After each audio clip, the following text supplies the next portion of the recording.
Hey guys, it's Davey here, and it's currently day 69. Hopefully, you guys had a wonderful day and doing better than yesterday. And what I want to talk about today is four different types of communicators, right? Four different type of personalities when people communicate, and what these four personalities are, and their pros and cons, and which one you might be, and which one do you want to aim to become, right? So there are four well-known communicator personalities, right? I'm sure there are plenty of more, but it all comes down to these four major ones, right? And that is being a passive communicator, an aggressive communicator, a passive aggressive communicator, and then an assertive communicator.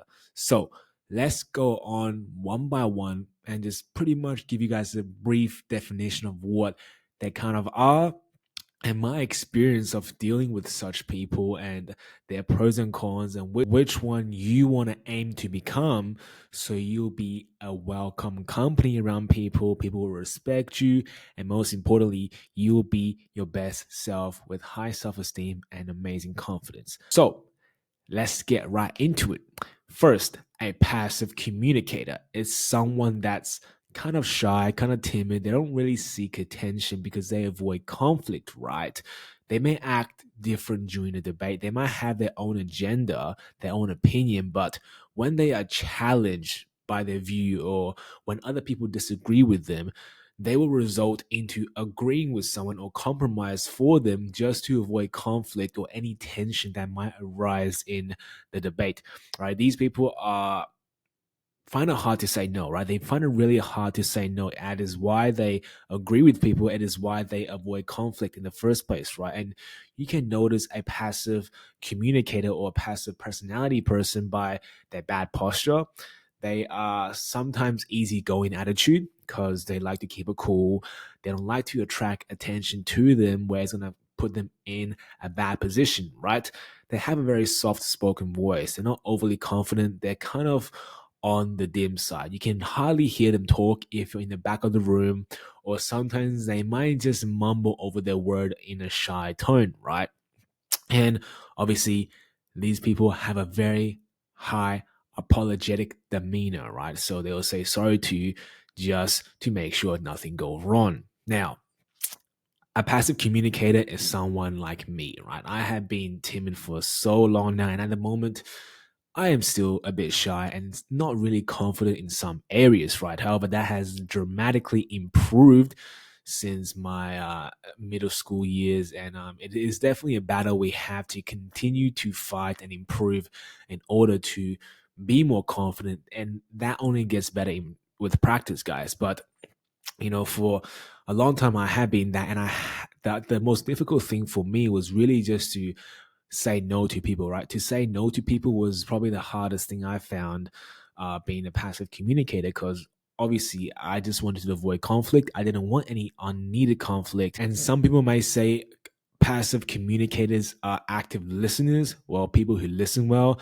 And to some degree, that's true. But at the same time, we listen well because we truly don't know what to say or what to express next. So we only have the option to listen. But when we do have something to say, majority of the times we don't really listen, right? Now, dealing with a passive communicator is not difficult and it's not hard, right? They are willing to open to your ideas. They are willing to listen to you. However, it is kind of hard to get ideas from them, right? It's kind of hard to communicate with these people. So, my experience and what I would want better, to be honest, when I was a passive communicator, was people who actually ask more about me, ask me to share my opinion, ask more questions about me, right? But obviously, in middle school and high school, you really have people that are like that are really involve you into things, right? They are more kind of selfless, right? They are more selfish, but that is just kids, right? Kids are like that. And, till this day, a lot of people are still like that, very, very self centered. And that is just how it is, unfortunately. But to deal with a passive communicator, you seldom hear their opinion unless you actually ask for them. And sometimes you realize that that person actually has a lot to share. You just got to be willing to listen to them and ask good questions to make them open up. But when they do, they are relatively nice people. But just know they will agree with you just to disagree. Second, an aggressive communicator. Now, these people frequently express their thoughts and feeling without the consideration of others, right? So they'll put you down, they'll talk over you, they will do anything and everything to get their point and opinion across the table, right? They like to act dominant in the conversation and come into it like, I'm Mr. Know All, like I'm Mr. Universe, I know everything, I'm right, I'm big, and you're wrong and you're small, right? These people just have something to prove, right? Their ego, either that or their pride gets in the way, and they just have to speak, right? These people are like overly loud, right? They like to intimidate you with very strong eye contact, and they just interrupt a lot of conversations, right? These people are good leaders, right? I'm gonna say this, these are good leaders in certain areas of life, right? If you're like an aggressive communicator, there are certain areas where you are like an amazing leader. For example, a drill sergeant, a prison guard, like anyone that can highly motivate a team or crew. These people are good leaders in those aspects, but because of their short-sightedness and egotism, they have much more potential that they cannot get or reach because they are not willing to listen to other people's opinion, right? An aggressive, sorry, communicator will push their idea and say you're wrong, even if the fact and data is all against them, and even deep down, like they know they're wrong, but they'll still hold that posture, like I'm the tough guy and stuff, and just kind of push their agenda across to everyone's throat, right? Now, my experience dealing with an aggressive communicator, which is quite honestly a lot, right? There are a lot of people who are egotistic. There are a lot of people who are very loud in the room. So my experience dealing with these people is to not feed into their ego, right? Not feed into their ego. Don't argue with them. Just acknowledge what they're trying to say. Don't say they're wrong or don't say they're right. Obviously, challenge them at first to see if they are corroborative or not. But if later on you know that this guy is a dead meat, then obviously simply just ignore them, right? Ignore them, acknowledge that they're there, simply just go your own way, because these people most likely or not are there to put up a fight, and it's majority of the times from my own experience it is just not worth your time, because you're never going to convert these people. They just want to be the self-centered persons. Let them be that, because majority of the time too, because they are so willingly to express their opinions and because they are so loud, they are very transparent to read, right? They kind of express all their feelings and motives. So they're probably the harmless person in this four different types of communicators, right? They are the most harmless, and yet they sound the most harmful person, right? So it's kind of the irony there, right? Now, third, the passive aggressive. This one is like the snake in the sand, right? This communicator appears to be shy and incurious on the surface, but they have, and I mean, do they have a dark hidden motive, right? They are diplomatic. They are calculating behind you, right? These are the people you want to be aware of, because they are full of the seed. These people will manipulate you, because that's what they are, guys. A master deceit person, right?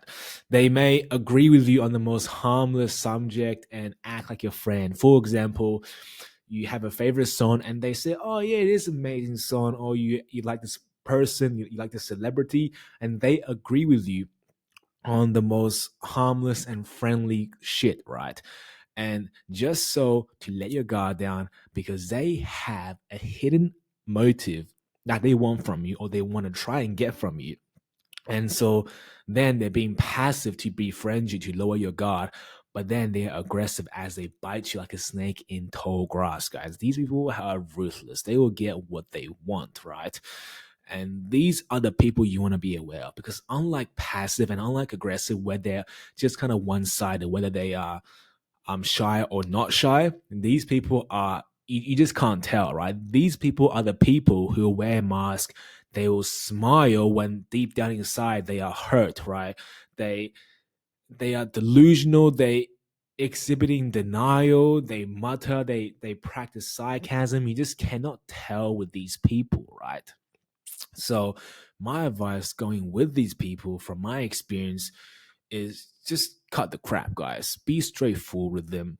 Challenge their ideas, challenge what they're trying to say, because a lot of the times you'll realize when you challenge these people with their motives and intentions, you'll realize that they start actually mumbling and are trying to grab this last second sentence to put together to kind of fool you or cover up for them. Because a lot of the time, guys, a passive aggressive communicator, their words don't line up with their action. You'll realize that, okay, he said this thing the other day and now he's doing something that's totally different. Like, I thought he liked basketball.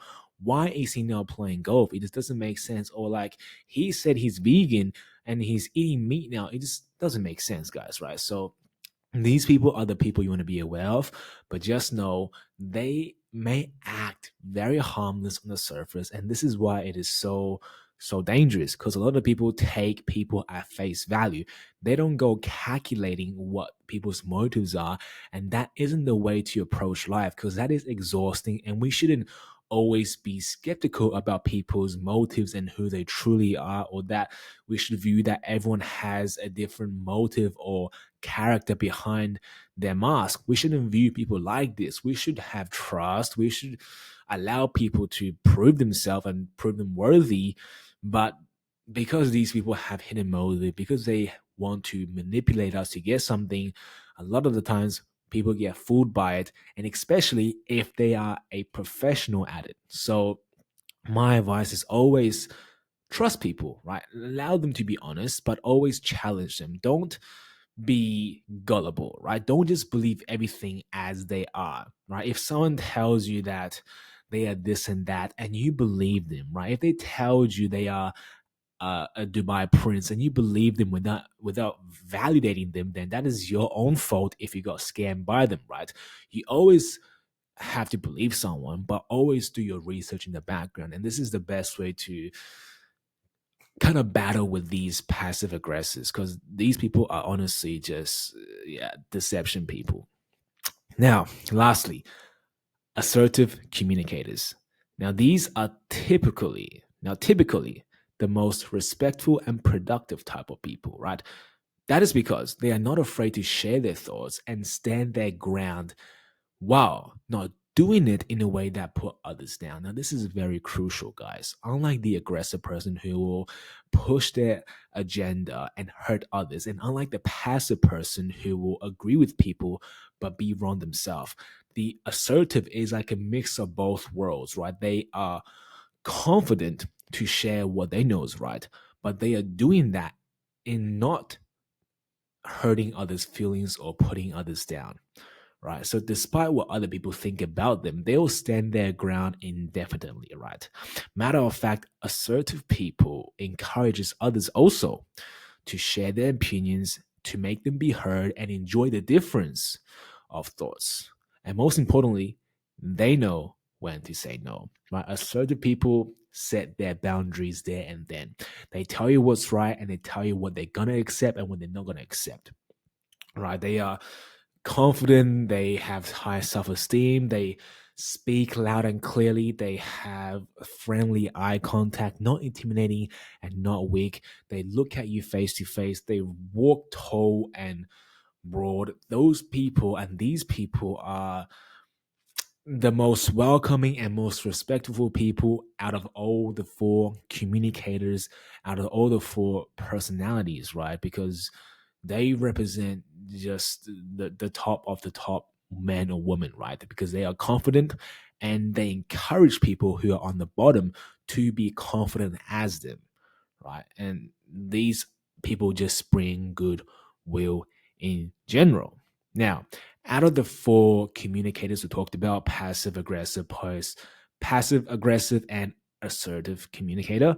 I'm sure you guys know which one is the best, right? And perhaps this is the one you want to be, and perhaps this is the one you are already. But let's just say you are not an assertive communicator. And like me, I am definitely not yet, but I am trying to become one. And perhaps you want to know how you can too. So, to be an assertive communicator, you need to express your needs with confidence. That's just being confident with being yourself, right? That's being okay with your own flaws and your own imperfections and accepting yourself as you are, including your needs, including your physical appearance and your mental stability, right? That is being okay and confident with how the way you are. And practice, guys, is practice, practice, practice. But what is most importantly to practice is not only being in a social setting, placing yourself in that social setting and learning to talk to people, but also practice active listening. Now, active listening is when you're listening to someone and you're committed to listen to that person while dropping all distractions and focusing solely on them. And when you active listen, you're not thinking about what you're going to reply next. You're not thinking about what happened yesterday on the weekend. You're solely listening to that person until they stop finishing talking. You don't think about what you're going to reply next. You think about that after the person stops talking. That is active listening. Passive listening, obviously, is the pole opposite, where you think you're listening, but you're not listening. Your mind's off to Mars, out to space. And when they ask you something, you just stare at them like a stoic and you say nothing back. That's passive listening, right? So practice active listening. Now, also, encourage others to share their thought, right? You are not going to be respected. You're not going to be loved if all you do is talk about yourself. You got to show interest in the person. And most importantly, you got to encourage others to talk about them because people, like everybody, hate to be that person who's egotistic or just too self-centered who only talks about themselves. So the way to avoid making people feel like that and position themselves in that place is to ask questions about them. Let them open up about themselves so they can be comfortable talking about what truly interests them. And you can only do this by encouraging others to share their thought. And people will love you for this. Trust me. And now also, while doing all this, you got to exercise emotional intelligence, right? Be vulnerable, be okay with how you feel, and be willing to talk about your emotions, right? Emotional maturity and immaturity, this is something all under the bridge, right? You got to practice emotional intelligence, understand other people's emotional state while also understanding your emotional state. Know when it's appropriate to do what certain things and be okay to be vulnerable with how you feel because if you don't, guys, you're going to be interpreted as untrustworthy and someone that's holding something back like a passive aggressor, right? Reveal your intentions and just be more emotional intelligence. Also, be open to feedback, guys. A lot of the times, we're gonna be wrong many times, right? Many times we're gonna be wrong. Many times we're gonna make mistakes because we want to be better, and that is okay. So be okay also to receive feedback, receive honest feedback. Don't take them personally and never get offended by feedback. Feedback, majority of the times, are truth, and obviously, when you do listen to feedback, don't take it at face value again, right? Gather many feedback and analyze the pattern what actually is being repeated many times and over. And if that feedback has been said by many people, then perhaps that is something you have to change, right? There are haters, but there are feedback that are honestly genuine. So find the genuine feedback and take them and implement them and be better, but never get offended by feedback, whether if it's true or not. Also, most importantly, to be an assertive communicator, learn to say no. Learn to say no because only then can you truly be a confident guy and you only then can you hold yourself worthy, right? Because then obviously you know your own true worth. And by saying no, you're going to reject a lot of people. You're going to make people feel inferior. But the bottom line is you're only setting strong boundaries. And if people can't accept your no, then most likely they are an aggressive communicator or a passive aggressor, which is someone you don't want to associate with in the first place anyway. So learn to say no. And this is going to cause you less headache and save you so much mental clarity in the long run. Now, I also want to mention that when you are practicing or becoming an assertive communicator, you also want to practice the I questions, right? Now, I questions and you questions are different, right? When we try to talk to someone, when we're trying to fix other people's errors, we may sometimes resort to you questions before I questions. Now, I question is basically starting the question off with I or starting the statement off with I. And this is basically addressing yourself first, right? When you start with the you question or you statement, you're addressing someone else. So, a few examples will be that when you're addressing the statement that may sound like a blame is saying, "You never call me. I guess we just won't talk anymore." Right? And when you say that, the other person interprets it as their fault, even though what you truly means that I wish you could change because you never call me, and I just think we shouldn't talk anymore because of that. Although you think that is what said, to the other person, that isn't what they interpreted. They interpret that as a blame. And when you blame someone, what happens? They don't listen, right? They don't listen because nobody likes to hear criticism. So instead of starting your sentence with the I or you, start your statement with the I, right? For example, I feel hurt when you go so long without calling. I'm afraid you don't care, and I would like us to stay in touch more often. When you start a statement or anything with an I, you're addressing how you feel, right? You're being vulnerable. You're addressing that I feel hurt. This is my emotion. And why I feel hurt because you are not calling me. This is the problem to my emotion. So, what I want us to do next, the action to fix all this, is I would like us to call more, to stay in touch more often. And that is your call to action, right? So, obviously, you address the problem, uh, you mention what the problem is coming from, and you address a call to action to fix the problem, right? It's that simple. But the way you phrase it with a little tweak in language, right? It dramatically makes the person reinterpret what you said.